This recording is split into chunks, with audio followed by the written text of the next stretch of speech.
नमस्कार, प्रदेश के number 1 news channel news 18 Rajasthan पर आप सभी का स्वागत। मैं हूं आपके साथ हेमंत कुमार। चलिए खबरों की शुरुआत करेंगे इस वक्त की सबसे बड़ी खबर के साथ। डूंगरपुर से बड़ी खबर है, जहां पर संगमेश्वर नदी पर निर्माणाधीन पुल के गिरने की जानकारी सामने आ रही है।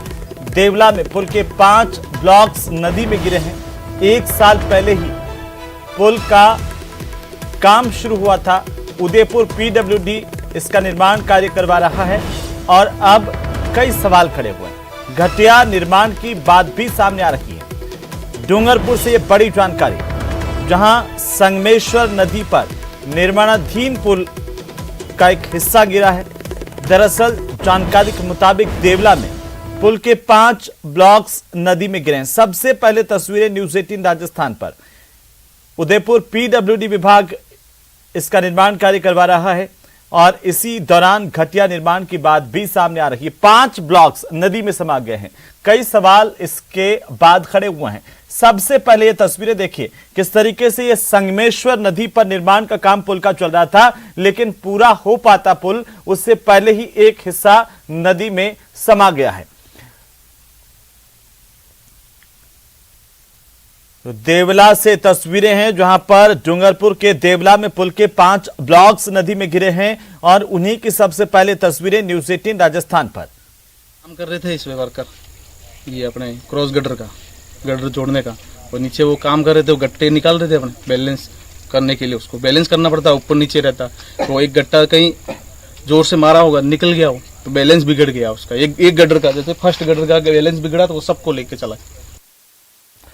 और इसी खबर पर ज्यादा जानकारी के साथ हमारे संवाददाता जयेश पवार फोन लाइन पर जुड़ चुके हैं। जयेश, क्या जानकारी है इस पुल को लेकर के, कैसे ये गिरा है? इसके 5 ब्लॉक्स गिरे हैं। देखिए, डूंगरपुर जिले के देवला में संगमेश्वर नदी पर पिछले 1 साल से पुल चल रहा था। ये जो संगमेश्वर नदी है वो डूंगरपुर और उदयपुर जिले को अलग करती है और उसी को जोड़ने के लिए इस पुल का निर्माण उसके ऊपर किया जा रहा था। मुख्यमंत्री बजट घोषणा के तहत 50 करोड़ की लागत से पुल का निर्माण कार्य चल रहा था और बांसवाड़ा की भारतीय कंस्ट्रक्शन कंपनी जो है इस पुल का निर्माण कार्य करवा रही थी। आज कार्य करते वक्त जब ब्लॉक्स को सेट किया जा रहा था उस दरमियान अचानक 5 ब्लॉक्स जो है वो नदी में गिर गए। हालांकि हादसे में किसी प्रकार की जनहानि नहीं हुई है। सूचना के बाद में पीडब्ल्यूडी विभाग के पहुंचे, साथ ही प्रशासनिक अधिकारी भी मौके पर पहुंचे हैं। प्रथम दृष्टया बताया जा रहा है कि घटिया निर्माण के चलते ये पुल गिरा। पुल के जो ब्लॉक्स है वो गिर, आज के बाद ही स्पष्ट हो पाएगा कि जो पुल के ब्लॉक्स गिरने की वजह क्या थी। लेकिन एक बार जिस प्रकार का हादसा हुआ है, बड़ी जनहानि हो सकती थी। वो इस पूरे पुल हादसे को लेकर के फिलहाल जो पीडब्ल्यूडी के अधिकारी है उदयपुर डिवीजन में, जो पीडब्ल्यूडी का उदयपुर डिवीजन है उसके अंदर ये आता है और विभाग ने इस पूरे मामले की जांच शुरू कर दी है कि ब्लॉक्स गिरने की क्या वजह थी। अगर घटिया निर्माण निकलता है तो विभाग कंस्ट्रक्शन कंपनी के खिलाफ बड़ी कार्रवाई करेगा।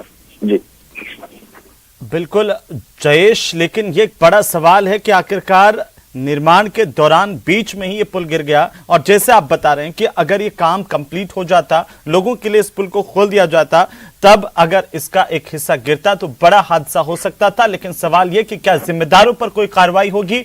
पीडब्ल्यूडी विभाग क्या कह रहा है? देखिए, पीडब्ल्यूडी विभाग जो सलुम्बर डिवीजन लगता है, उदयपुर जिले का सलुम्बर डिवीजन, उनके अधीन ये काम होना था। उदयपुर जिले के जो सलुम्बर डिवीजन के पीडब्ल्यूडी के अधिकारी है उनसे बात करने की कोशिश की गई, लेकिन उन्होंने फोन रिसीव नहीं किया। वहीं जो डूंगरपुर के नायब तहसीलदार है मोहनलाल उपाध्याय, वो मौके पर पहुंचे। उन्होंने जो ठेका कर्मी, जो कंस्ट्रक्शन कंपनी है, उनके जो कार्मिक है, वहां पर मैनेजर है, उनसे बात की। फिलहाल इस पूरे मामले की जानकारी ली जा रही है और जो विभागीय जांच जो उदयपुर जिले का पीडब्ल्यूडी विभाग करेगा, इसके बाद ही इस पूरे मामले का खुलासा हो पाएगा। लेकिन सबसे बड़ा सवाल यह है कि जो पुल निर्माण के दौरान ही धराशायी हो गया, अगर ये पुल जनता के लिए खोला जाता तो बहुत बड़ी जनहानि हो सकती थी। इस पूरे मामले को विभाग गंभीरता से लेने की आवश्यकता है और विभाग को जांच। बिल्कुल जयेश, चलिए बहुत शुक्रिया तमाम जानकारी के लिए। नजर बनाए रखिए, लगातार अपडेट हम आपसे लेते रहेंगे। बड़ा हादसा है जहां पर एक पुल का एक हिस्सा गिर गया। देवला में 5 ब्लॉक्स नदी में समा गए। बहरहाल पीडब्ल्यूडी इसे लेकर जांच की बात कह रहा है। तो चलिए आगे बढ़ेंगे और इसी बीच टोंक से बड़ी खबर मिल रही है। टोंक की बनास नदी में अवैध बजरी खनन से नाराज ग्रामीणों और बजरी लीज धारक आज फिर से आमने सामने हुए हैं। बनास नदी पर हालात तनावपूर्ण हैं। ग्रामीणों ने अवैध बजरी खनन के खिलाफ बनास नदी पर जमकर हंगामा किया। लाठी डंडों से वाहनों में जमकर तोड़फोड़ की है, जिसकी वजह से हालात काफी तनावपूर्ण हो गए। घटना की जानकारी मिलने पर मौके पर पुलिस की टीम पहुंची है। बहरहाल सबसे पहले तेज तस्वीरें आप देख पा रहे हैं अपनी टीवी स्क्रीन पर। न्यूज़ 18 राजस्थान पर ये तस्वीरें हम आप तक पहुंचा रहे हैं। टोंक की तस्वीरें हैं जहां पर बनास नदी पर हालात तनावपूर्ण बने हुए हैं। ये स्थितियां देखिए, ये लाल घेरे में देखिए किस तरीके से सरेआम यहां पर मारपीट, आपस में झड़प हुई है और इसे लेकर के अब जांच जारी है। तो दरअसल बनास पर अवैध बजरी खनन को लेकर के लंबे समय से सवाल खड़े होते आ रहे हैं, लेकिन प्रशासन और पुलिस की संवेदनहीनता के चलते इस तरह की स्थितियां सामने आई हैं। ग्रामीणों ने क्या किया है आज? ग्रामीणों ने इनको अल्टीमेटम दे दिया, भाई अब नपवा लो एक बार और बंद करवा दो, वो फिर नपवाने के बाद चालू करो। आज रुकवा दिया है काम? आज रुकवा दिया। अब अगर काम शुरू होता है दोबारा बिना नपत के तो क्या करेंगे? बिना नपत के काम होगा तो सर माथाफोड़ी होगी, तोड़फोड़ होगी, क्या समस्या है? ये समस्या है मेन तो। प्रशासन क्या कहता है? प्रशासन सर ये क्या हमारे ऊपर मुकदमे दर्ज करवाता है, रुकवाने आते हैं तो मना कर देता है कि लीज के ईगल भर रहे हैं। हमारे ये पानी भरा हुआ है नदी में, पानी में से बजरी निकाले हैं। अगर ये पानी बजरी नहीं रहेगी तो पानी कहाँ से रहेगा सर? इस चीज का विरोध है। ये कंपनी के थ्रू लगा हुआ है, तो कंपनी का इलीगल। आपको भी पता है यहाँ पे लीज नहीं है, अच्छी तरह मालूम है आपको ये बात? नहीं, हम तो मजदूर आदमी हैं, हमको तो जहाँ बोले वहाँ जाना पड़ता है। कितने ट्रैक्टर यहाँ से निकलते हैं रोज? ये आजू बाजू से निकलते हैं। कितने निकलते हैं तो भाई और ऐसे तो इसी मालूम खबर नहीं है पर कि कितने निकलते हैं। ज्यादा जानकारी के साथ संवाददाता दौलत पारिक हमारे साथ जुड़ चुके हैं। दौलत, क्या अपडेट है इस पूरे मामले पर? क्यों आखिरकार इस तरह की स्थितियां बनी?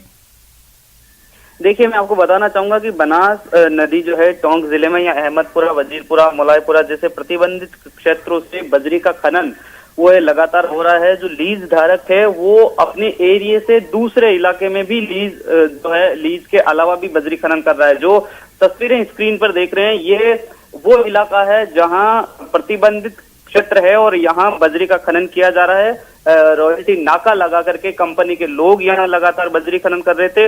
उसको लेकर ग्रामीणों में आक्रोश देखा गया और ग्रामीण यहाँ पहुंचे और जो बजरी लीज धारक के वाहन वहां काम कर रहे थे उनके साथ तोड़फोड़ की, लोगों के साथ मारपीट की और उन्होंने कहा कि यहाँ बजरी जो है वो खनन नहीं होने दिया जाएगा। लगातार बजरी खनन होने से उस इलाके के जो जल स्रोत है वो पूरी तरह से सूखने की कगार पर है। बहाव क्षेत्र से बजरी का खनन लगातार होने की वजह से ग्रामीण लगातार। चलिए, बहुत शुक्रिया तमाम जानकारी के लिए। दौलत, नजर बनाए रखिए, अपडेट हम आपसे लेते रहेंगे। चलिए आगे बढ़ेंगे और अब खबरों को देख लेते हैं फटाफट अंदाज में। बीकानेर के शिक्षा निदेशालय पर अखिल राजस्थान विशेष शिक्षक संघ के बैनर तले विशेष शिक्षकों के 4500 पदों पर होने वाली भर्ती में वर्गीकरण सही करने की मांग को लेकर अभ्यर्थियों ने